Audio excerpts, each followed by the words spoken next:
The Harbinger. Welcome to a Starcraft 2 Keiron unit breakdown.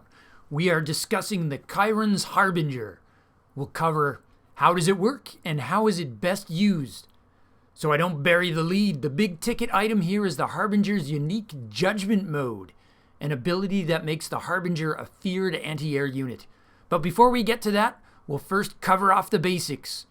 The Harbinger costs 250 minerals, 175 gas, and it generates a supply cost of 4. This is not a cheap unit. Like all Keiron units, it's produced from the Citadel, but the Citadel can only produce it if it has a stored charge. That charge is made from the structure called the Empyrean. So in practical terms, the Empyrean is your tech structure. Until you have one, there's no Harbinger love for you. The Empyrean is a mid-game tech structure. It's building number 4 in the air tech chain. First, you have to make an edifice, then a sanctum, then you need either a conduit or an outlet, and then fourth, you can go ahead and shape in an Empyrean. Building an Empyrean lets you build a Zenith, by the way, the final air tech facility. So we're looking at a minimum build time of 167 seconds, 900 minerals, and 200 gas. Now, let's talk about what you get for all your trouble. The Harbinger has 100 shields plus 175 base health for a total hit points of 275. It starts with base numeric armor of 1. That means it subtracts 1 point of damage off of every hit it takes, and that number can be enhanced by numeric upgrades, specifically the Keiron's Upgrade Mechanical Armor, found at the Reliquary. Just like the Protoss, those shields are continually regenerating whenever the unit is out of combat.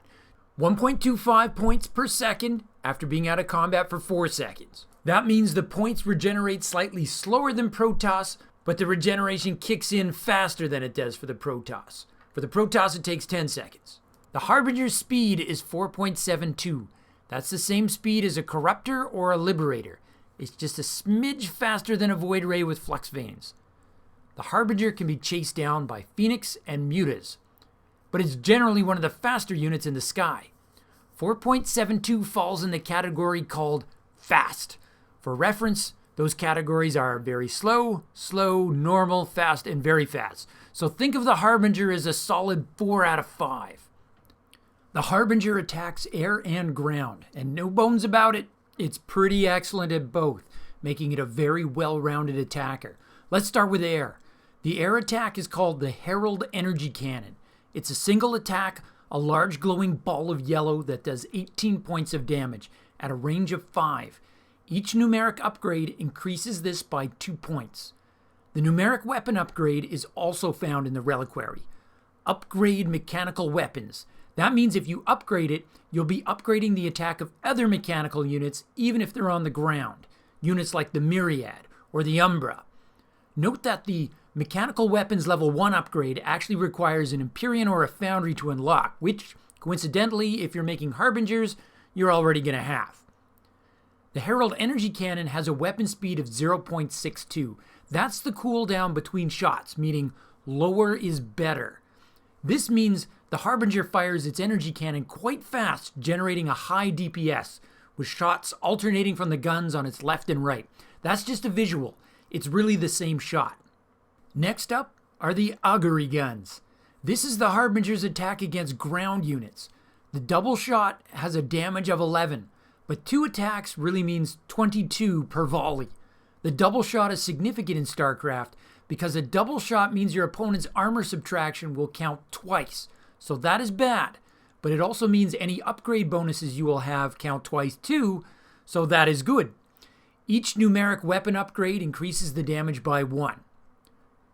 Augury guns have a range of 6, just 1 higher than its attack versus air, and they have a starting weapon speed of 0.93, meaning the ground attack shoots slower, providing a lower DPS. Now, if the game designers stopped there, the Harbinger would be a useful, well-rounded unit, but fundamentally a boring one. But it also has an ability called Judgment Mode. You activate it with the X key. As soon as you do, the Harbinger immediately questions your sense of fashion and choice of friends.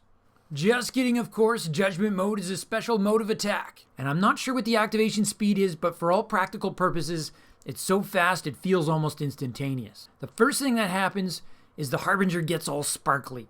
That's just the visual so players can tell what mode the ship is in.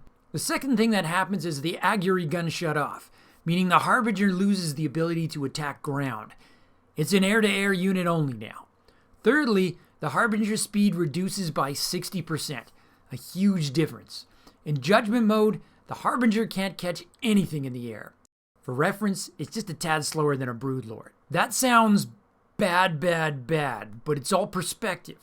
If you compare it to a transformed siege tank or a Liberator in Defender mode, the fact that the Harbinger can move at all in Judgment mode suddenly sounds pretty excellent. So that's the bad news. So what's the payoff? The payoff is that the Harbinger shot the Herald Energy Cannon becomes an area attack, and a pretty wide one at that. Remember, the damage is high and the firing speed is terrific. And now you're adding splash. Now you've got yellow fireworks spreading out over a wide area. This is a great defense against massed up air. You know how as noobs love to spam and mass up a single type of air unit and try to win from there? This is a great counter. The problem is, the Harbinger in Judgment mode is going to be outrun by pretty much everything. So the response against a Judgment mode Harbinger is just to move that huge pack away and attack elsewhere. So the way I see this evolving is the Harbinger is going to be terrific at zoning out, say, a pack of mutas, for example. It's kind of like a Thor in that regard. Great at defending critical points, but not nearly as useful in the middle of the map where it can be outmaneuvered. And here's where I got a bit of a micro tip for those newer to the game. If you're just using your A attack and attacking in the general direction of your opponent's big pack of something, the Harbinger is going to naturally default to attacking the closest enemy. That's not what you want, because then the splash is going to mostly miss. You want to manually order the Harbinger to attack an opponent in the middle. That way the splash radiates outwards and hits the entire death ball, or at least more of it. Now, switching back out of Judgment mode isn't instantaneous. It takes a few seconds, so do be aware of that. Okay, one of the last details to cover off is the typing, which is something I love to geek out on. The Harbinger has 2 tags or traits or types, depending on whatever gaming terminology you prefer. In case you're not familiar, in Starcraft, a type is usually a negative thing, though there are some exceptions I'll mention in a bit. Generally, different units may have bonuses to attack other units of various types. It's how you get that rock, scissors, paper effect, which leads to hard and soft counters and adds the element of unit composition into the game. Therefore, from a defensive perspective, having no types or a rare type is typically the best. But the Harbinger, though, has 2 types, one of which is armored. In the case of the Protoss, we're talking about Stalkers and Void Rays. Both of these units, the Stalker and the Void Ray, then do extra damage versus armored targets. So the Harbinger will have an extra vulnerability to those units. For Terran, there's Cyclones, once they have their Mag Field Accelerator upgrade, and Vikings. Good news for the Harbinger when it comes to the Zerg. The Zerg has no units that can both strike air and do bonus damage against armored units. So, counterintuitively, being of the armored type is more often a vulnerability than an asset.